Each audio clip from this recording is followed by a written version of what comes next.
In this episode, the space barbarian Zandor brings tales of glory from the planet Quazar.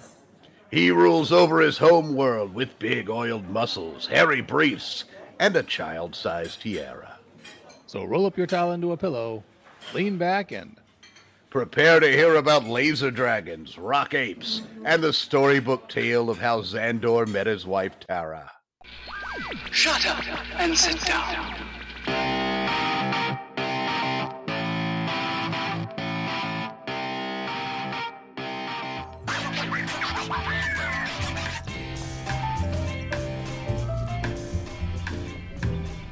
welcome back to Hitchhikers and Appetizers, coming to you from booth 42 at Millyways. I am Trellis Gardeen, your host, but not your only host, because with me, as always, is the one, the only, Horatio Zinn.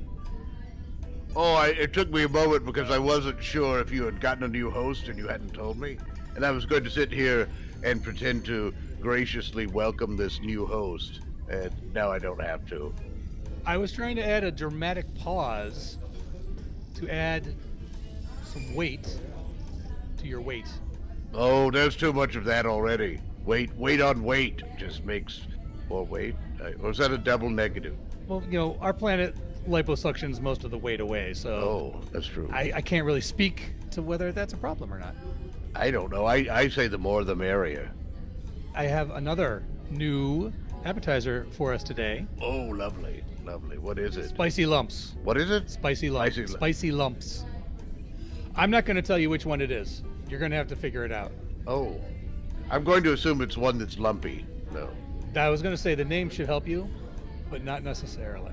Should I try this now, or is this something we're saving for the end of? No, you just try it during the show. We'll try it during the show. We have a guest, Trellis. Yes, of course we do. That's the whole reason we're here. Yes, we have appetizers and we have guests. It's a little bonus item for our listeners. Yes, we do. And guest, would you like to introduce yourself? Greetings, gentlemen. I am Zandor from the planet Quazar. Zandor, you're a strapping fellow. Ha ha! By strapping, I mean big, meaty, and could hit someone with a strap and cause lots of damage. Yes, I could. I'm very muscular. Yes. And I like to show it off by oiling my muscles when I come out and never wearing a shirt. I noticed that. I thought there was a no shirt, no shoes, no service sign when we came in. I'm assuming you either ignored it or just ripped it off the wall. This is part of my culture to be shirtless. And if you try to stop me, I will stop your heart. Oh, that's perfectly fair. Charles, I think I see there's the fine print of how you can get into the restaurant rules that oil does count as a shirt kind of covering. Oh, okay, yeah, that's true. It does count as something between his skin and us. Yes, as long as there's something there, even if you can't see it. My skin cannot breathe because of all the sebum rubbed around it. Sebum? Sebum is the oils that your skin naturally creates for itself to keep it supple. So that's natural? Absolutely. That much oil is natural. If you have hair on your body like I don't... No, I've noticed. Then you have sebum. Sebum. C-S-E-V-U-M? S-E-B-U-M? Maybe. S-E-B-U-M. Sebum. Listen, I didn't go to college, and I don't know how to spell words. But I know what oils are, and I know the types of things that a body can create. And if you don't let me sit down at your table, then I'm going to flip it over. Oh, please, sit down. Thank you very much. I would hate to see these appetizers wasted. Oh, you've got some of the spicy lumps. I do? Yes, could you pick them out? Can you pick out which are the spicy lumps? We said there are some other lumps there. I don't eat lumps. I'm off lumps now. Oh, no, are you on a no-lump diet? I am. I'm trying to stay slim. Being a space barbarian and being so nude all the time, one must be very conscious of the carbohydrates one takes into their body. That makes perfect sense. Very true. Because really, if I'm stepping on toes, please let me know. No, my toes are fine. They are uncovered, but Okay. they have not been stepped on. Excellent. You'll know it because I have a feeling he would hit you with the strap. True. This is very true. I would think, as a space barbarian, you need to look intimidating, because that's really the first thing happening is you're stepping into the room, stepping onto a planet, stepping off your ship, whatever it is, you need to look intimidating and like you're in charge. What I like most about being a space barbarian and the space barbarian lifestyle is that it signals immediately my enormous wealth and power. Nice. That I can walk around half naked through space tells everyone that I have 0 Belgiums to give. None. Yeah, I absolutely believe that, because that loincloth, hairy as it is, doesn't leave a lot to the imagination. Nor should it. No. Oh, so you're advertising. So everything there is real. Everything there is real. I have no self-doubts and only self-confidence, which is earned by being born a billionaire. Oh, that helps too. So were your muscles handed down, or did you develop those yourself? I developed them myself because I had nothing but time to spend crafting my body into this glorious temple you see before me and creating the perfect life for myself and my family. Oh, family. Let's talk about that. Yeah, what about the family? Can you give us a little rundown? Oh, I have a wife. Of course you do. Tara. Lovely.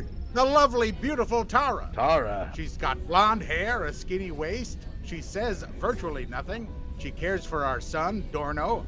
Dorno is your son? Yes. She says nothing because she has nothing to say? Or does she feel intimidated by your muscles? Mostly what she says is things like, "Oh, Zandor, we're in trouble. Zandor, how will you save Dorno from the bird people? Zandor, I'm afraid of the giant robots that are invading Quazar." Zandor, the sink's clogged again. Oh, those sorts of things non-stop. Oh, yeah. I mean, if we had sinks, we don't. We live in pure, natural surroundings. We have no structures. We live on the land. So you never have to repair anything. No, Quazar is a virtual paradise planet. Tara would never give you a honey-do list. What is a honey-do list? Honey, do this, honey, do that. Oh, no, I would never.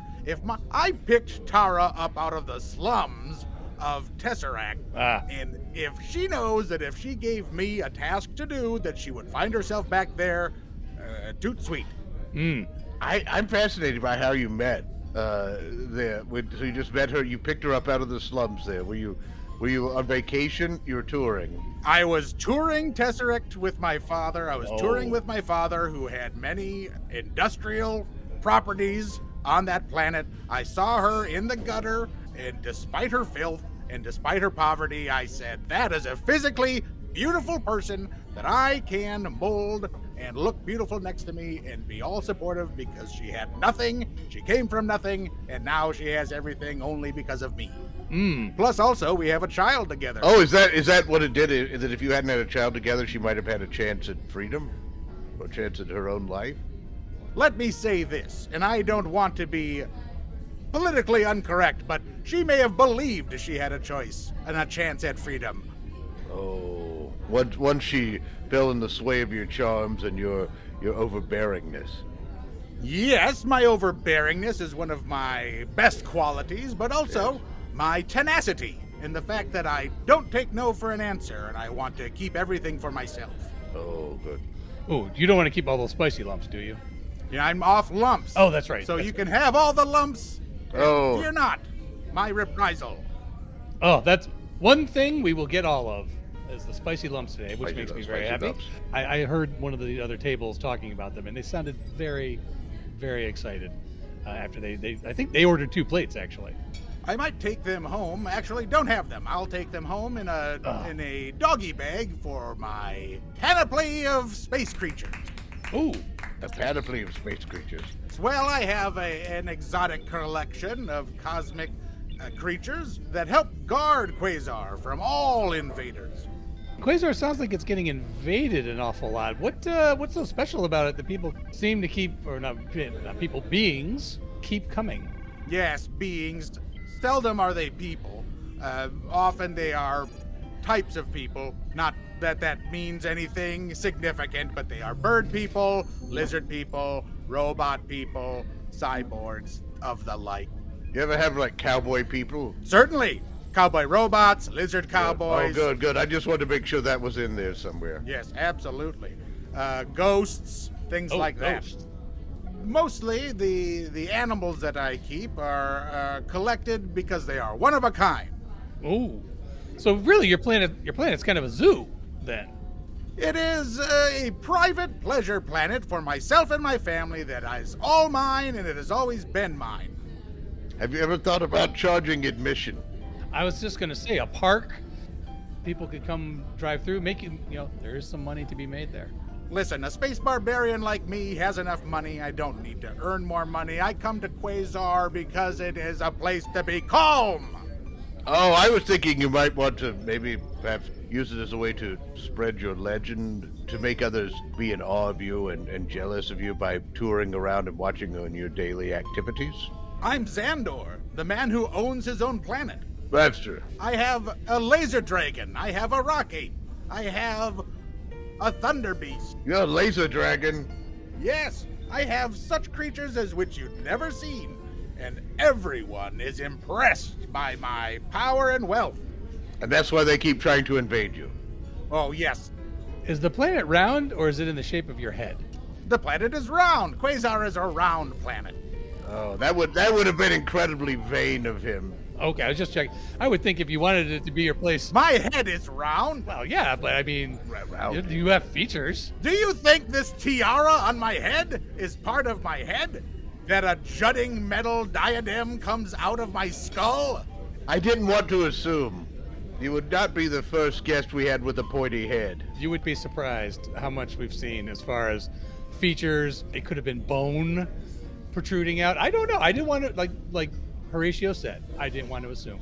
But I would think if you want a planet that is to your glory, even if it was round to begin with, why not do a little makeover for it?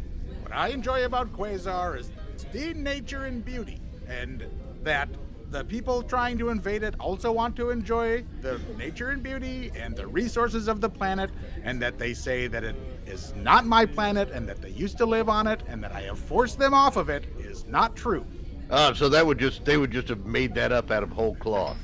Yes, my planet has never been named Amzot and has never been a home to countless other species. It has always been Quazar, the home for me, Zandor, my wife, Terra, our son, Dorno, and all of our amazing Herculoids. I'm looking this up. I've got the guide right here, and I'm looking up. What was the name? Is it Amzot? Amzot. Yes, Amzot, A-M-Z-O-T. It's not that one at all. Well, I'm glad. Thanks for spelling it, because there is a guide entry on Amzot, and they've got pictures of fields filled with animals. Many kinds. I'm looking over your shoulder. Indigenous populations, and then there's nothing else. Like it just vanished. It just kind of ends. The Yeah. ellipses moves into ellipses. Everyone was happy, and then Yeah, well, the terms of the sale are sealed, and they're not public knowledge. But regardless, and suffice it to say, all purchases have been legally made, and the planet of Quazar, as it exists now and as it has ever existed, belongs to me, Zandor. so all that before time stuff is just nonsense. That's Right. just something that happened to someone else. The time on Quazar, There's BZ and AZ. there is, yeah, that's right, and Quazar starts only AZ. AZ. That's the beginning of time on Quazar. Right now is year 10 on Quazar. You're a year 10 on. You've been there Quasar. 10 years. Yes, that's right. My son Dorno is 10, And that is why it is 10 years old, because my father gave me this planet when I got my girlfriend pregnant. oh, that must have been a conversation. Oh my gosh. Was this a forced marriage? Not at all, because I have, forced on Terra, but not on me. I have full choice and freedom to leave when I'd like or add a new person to my relationship. Well, clearly you're here right now. You're here right now, so you did leave, but Yes. are you going back?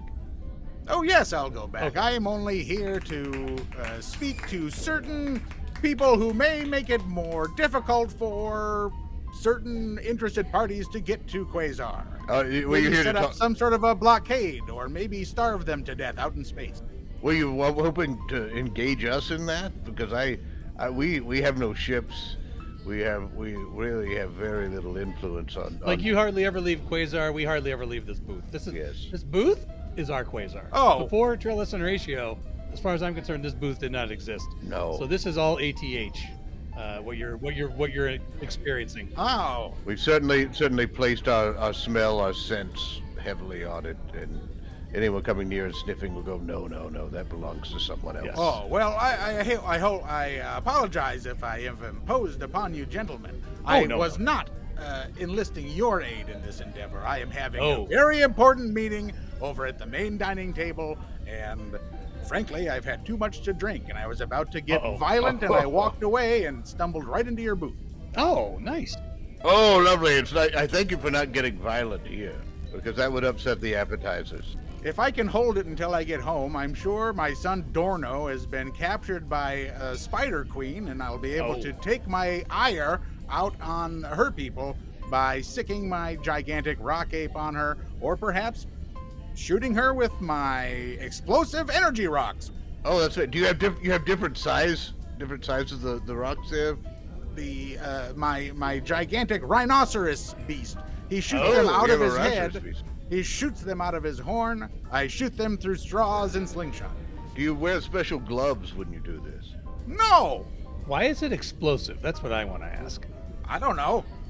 I'm not an explosive rhinoceros expert. I bought one, and that's what happens. Who feeds them? Does your wife Tara feed them, Did or you- is it Dorno's special task to feed the animal? I assume they feed themselves off of the non-sentient plant and animal creatures that populate Quazar. I do not feed these animals. It's a good way to teach responsibility to your offspring, to feed and care for pets and animals when they're ready for it, though, not before, because things can happen. No, before it's terrible. They could get eaten. Although on Horatio's planet of Schenecticus, I don't know if anyone has pets because they're so disorganized and everything's so badly planned. I don't know if they would even know what to do if they had a pet. We don't know for sure if they're our pets, so we're just kind to all animals. Also, we don't know if there's such a thing as reincarnation on our planet. We lost the records, so we could be taking care of our forebears who've gone beyond us, who've come back as some kind of four-legged, adorable creature that rules over us. Yes, I would advise you to rid your planet of potential pets, even if they are there and seemingly living in balance and harmony with your people. They may someday take your stuff. They could turn on you. Horatio. You never know. Pets may someday take your stuff. I've got to write that down. They may want to decide to bite the hand that sometimes remembers to feed them. Yes. Now, you mentioned Dorno is 10. Yes. That's one child, 10 years. How come, you and Tara didn't have more than one? Yes. I assume you're virile. You look very virile. There's nothing wrong under the hairy briefs, is there? Well, you know, space barbarians. Oh, that's true. I don't want to stereotype the space barbarian. It's hard for a space barbarian to be held down with one woman, especially once they've had a baby. It's like gross. No thanks. That's part of why I'm here. I take a lot of business trips. Do you have other families on other little pristine Eden-like planets? Well, how are you recording this? Does this come out to who? Where does this go? Is this going to reach Quazar? This goes out to anyone who will listen. Anyone who listen, but generally speaking, there's an entry in the guide that someone will find, so we can clean it up. Well, we don't have technology to listen to things on There you go.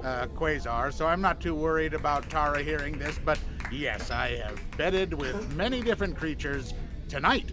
Oh, Good night. Oh, what's your average? My average, what, about 7.5 inches? Is that what you're talking? What do you mean? no. No, I mean time-wise. I don't want to. No, we'll edit that out. Oh, Really? no. Because sometimes it gets to 12, and I don't oftentimes believe that. it's 2. There's not enough room in those briefs for 12. Is there a special attachment? The hairy briefs are concealing, and they offer an optical illusion that you cannot see the actual shape and size of my junk. Objects are larger than they appear in the hairy briefs. Absolutely. Not all of this is fluff. So now I was just wondering. You said How many times did you said you'd had relations, sexual relations in the past? You gave a period of time there. Tonight I have been copulating and fornicating. I am awful drunk, and I have been making copious trips to the restroom, and there is all sorts of activity going on in there. Well, that's true. We've been in there, yes. and that is a hedonist's paradise. The whoopee stall. The whoopee stall Yes. has the longest lines for the whoopee stall. And being as tall as I am, I have a front row seat. I can see right over the walls of the stall. That's just going to add to the enticement. Isn't it? But the problem is, I'm so brawny of shoulder that I'm the only one that can fit into a stall at a time, so I'm always lonely in bathroom cruising situations. Oh no. So now I have to ask the whoopee times for you. Let's just be technical and call it whoopee times. If you're the only one who can fit into the stall, are you just having whoopee with yourself? You know, I don't mind it. Sometimes I do. Oftentimes, my partner has to stay outside, or my multiple partners will be outside in the public part of the restroom while I'm in the stall, or I'm out in the public area while they're in the stall. We work it out. Sometimes they're up above it. I'll lay across all the stalls on top, and we'll see what happens. That's a good way. Lay across all the stalls to see what happens. That's what. Do you just describe to them how wonderful the sex is, that they're not experiencing inside the book? Oh, this is so good. Wish you were here. Yeah, I wish you were here. Yes. That's very, very, very generous of you. Very generous. If Tara were to find out and be upset, would she get the planet? Oh, yes. What would she get? Oh, absolutely not. We have an ironclad prenuptial agreement. Yeah, those things never get honored, though. There are other terrors. There are other terrors in the gutter, I suppose. Absolutely. I could get another blonde from the gutter and name her Tara and have her here in 2 weeks. Meanwhile, my bat-winged laser dragon Zoc wouldn't need to eat for a week because he'd be full of Tara skulls. Oh, how lovely. How lovely. You've really seemed to have that planned out. Has this happened before? Oh, there's a lot of time to daydream on Quazar, and if you're trying to entrap me to find out how many Terras there are, maybe there's a pile of blue dresses somewhere on Quazar from all the Terras that have come before, and sometimes my new Terras stumble across them and say, "What are all these dresses for? Are these for me? They seem to have been worn." And I say, "Stay away from the dress pile, Tara." I just happen to have these in your size, and many other sizes. They're from a business venture. I bought them for Christmas gifts. Now, is she upset that you maybe went out over the budget? I'm not sure how she feels. I don't ask her, and I don't particularly care. Her job is to keep Dorno alive until I decide to tell him that we are his parents. Oh, he doesn't know? Wait, Dorno doesn't know that you're... What does he think you are? He knows me as Zandor, the strongest being he knows, the one who rules the He planet. doesn't know that you're his father or that Tara's his mother. I'm not sure his relationship with Tara, She may have told him. but he calls me Zandor, and that's all I will allow. Oh, that's fair. That's fair. Have you ever had to have the talk with him? When he meets his Tara, Yes, When a god finds lust for multiple beings and... I think you mean when a barbarian lusts. Thank you. Yes, sorry, a barbarian. Well, I mean, I'm sure you've probably postulated yourself as the god of your planet, but many of the former residents of my planet, when it was Amzad, I did present myself to them as a god in order to gain their trust and use it to move them off of the planet so that I may take it over. that sounds very familiar, doesn't it, Horatio? Presenting yourself as a god? That smells very familiar somehow. Yes. But yes, I have had a talk with Dorno that someday my wealth would be transferred to him and he would be able to control his life the way that he would want to. He can find a Terra of his own or some other sort of person to control and keep for himself. So you don't. There aren't any other families on there, so there's nowhere he could just happen to meet some young lady or gentleman, somebody he might be interested in. No, he's the only child. His mother Tara and I are the only humans he knows, so he is very confused. The Oedipal complex is strong in him. That must make it difficult for playdates. Yes. They don't happen. He plays with Gloop and Gleep, the protoplasmic family. There's a young little blob that he plays with. Well, that's good. That's nice. Okay. That's nice. That's natural. Yes, we had one shape-shifting glob, and Tara was in my ear incessantly blathering about how Dorno needs to have a play friend. So, rather than let one of my animals procreate, I just chopped one into 2/3 and 1/3, and I made a smaller version of him and forced him to stay separated and made the little one play with my child. That's very practical. That's good parenting. Good parenting. That's just good parenting. Yes. Cut the knot in half. Are you ever worried that Dorno might decide someday to overthrow you and take the planet? Oh, yeah. That is the other part of the talk that we had, that if he ever comes for any of my stuff before I am ready to give it to him, that he will be destroyed by facing the full power and might of my wealth, my family's wealth, and all the animals that he thought were friends that I have secretly trained to turn on him if he should ever turn on me. You're going to start a pile of Adorno loincloths, is what you're saying. Well, hey, I'm assuming he wears a loincloth, like father, like son. he does. He does have a loincloth, and he has his own slingshot from which he can... Oh, lovely. Is his loincloth, is it hairy, or is this like a sign of age? Or... Yeah, this is, pre-adolescent loincloth. Or did you grow the hair grow in there naturally? No, yes, it is. It is bald. He is wearing a bald loincloth that someday, I'm sure, any day now, will sprout hair. On its own? Or are you just going to get a Absolutely. new loincloth? Oh, wow. That's a natural thing, going through a certain change in life.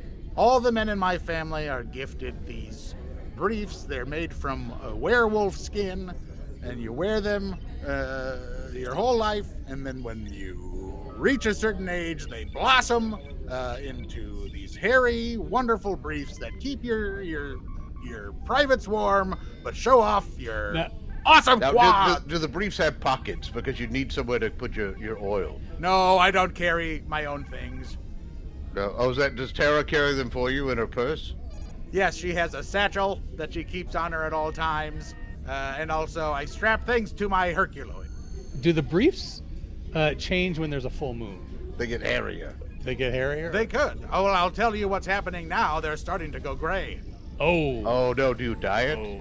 Do you dye your fur? I will, I have debated whether or not to dye it. What I don't like is the look of when space barbarians dye their briefs and they don't keep it up and the roots start to grow and it looks very obvious. Has there ever been a problem with losing hair? What's the Oh, yeah, what's the going stand back on to wigs or merkins or something like that? Oh, well, my father has a terrible bald spot on his briefs, and he combs it over, and everyone knows it, and he spray paints it a bright color, and everyone knows it, but everyone is too afraid to say so. Man, it's on the back. I assume it's on the back, and he keeps trying to. Back around to the front, you can see his whole crack and the bottom of his scrotum. Does he ever do that where he kind of looks around the mirror, keeps looking in the mirror, keeps looking? It's like, well, if you keep turning, we're going to see it. Yes, he is trying to conceal it so obviously that he is only drawing attention to it. Now, Xander, I have a proposition for you. Or I should say, maybe this is more informational. Glandar has procedures to help with bald, where they cut out the section that's bald, loosen up the other part, and they pull it.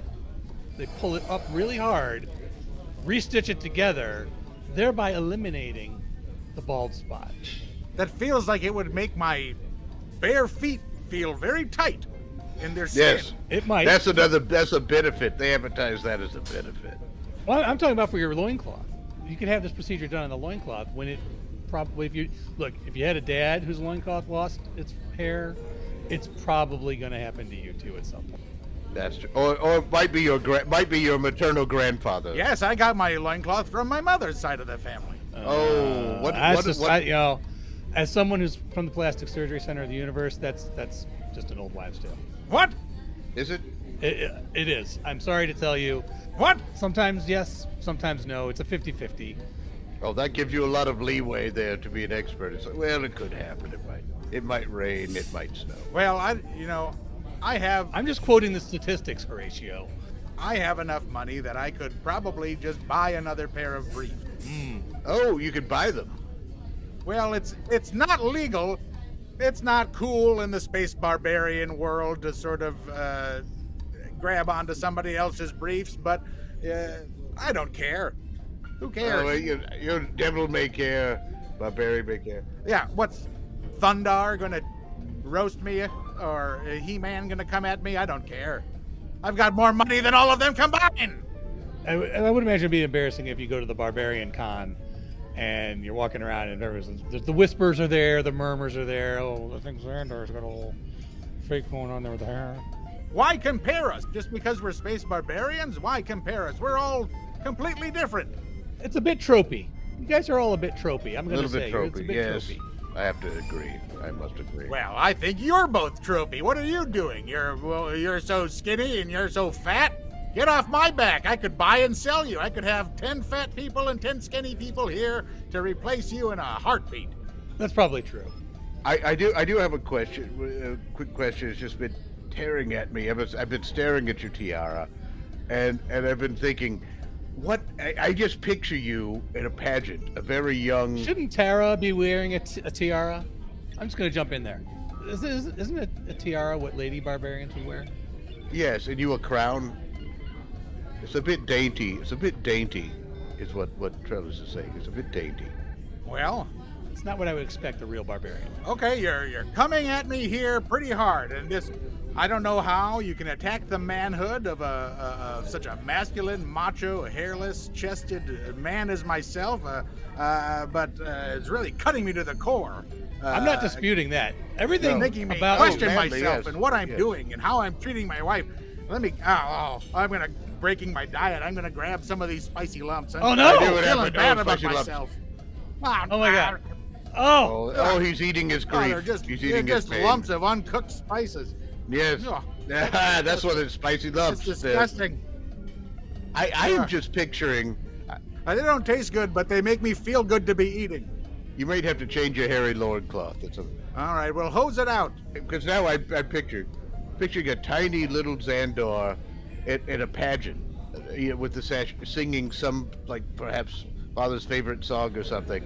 That's a very close guess. Because a crown, I think, pulled a sword from a stone or something. But a tiara makes me think, did a little awkward dance, and people thought, oh, that was cute.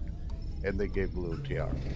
Well, you're very close, Horatio, but let me correct you. I did not win that contest. No. I lost that contest No. at that talent show, and I was denied my tiara. And that is No. why I bought this big-ass tiara, and I wear it all the time.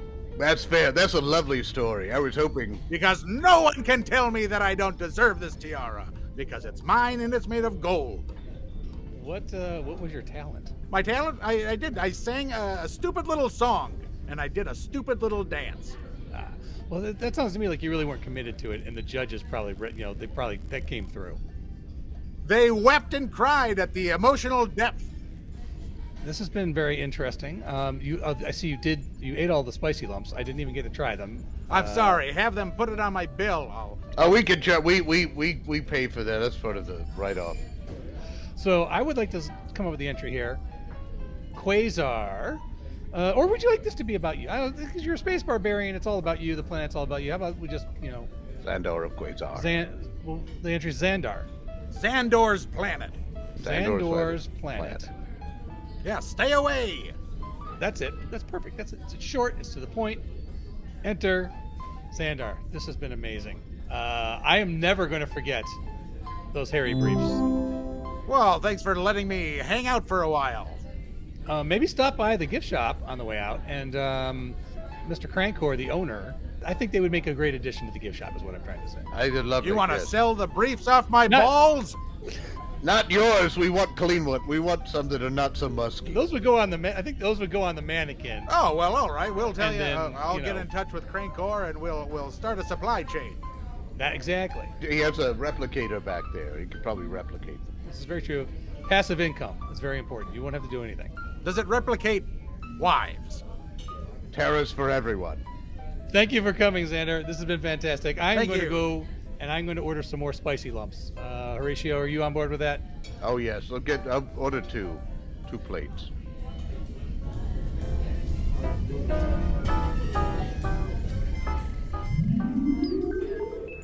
Thank you for joining us for Hitchhikers and Appetizers. And of course, special thanks goes to our guest, Zandor. I have been Horatio Zinn. And I continue to be Trellis Gardeen. Until next time, keep your towels clean, and if telepathic aliens capture you and put you on display in their zoo, it's a great opportunity to find all kinds of ways to fling your own poop. So don't panic. Everything you heard in this episode was improvised, but not everything improvised was heard. This episode of Hitchhikers and Appetizers featured the voice talents of Mike Gorgone as Trellis Gardeen, Brian Peacock as Horatio Zinn, and Charlie McCrackin as Zandor. Finally, Hitchhikers and Appetizers is part of the Improv in Action Network. Check out other great improvised podcasts and projects at improvinaction.com. If you'd like to reach out to Trellis or Horatio, you can send electronic messages to them at our Galaxy address, hitchappspodcast@gmail.com. Or you can find them on Twitter with the handle hitchapps. Shut up and sit down.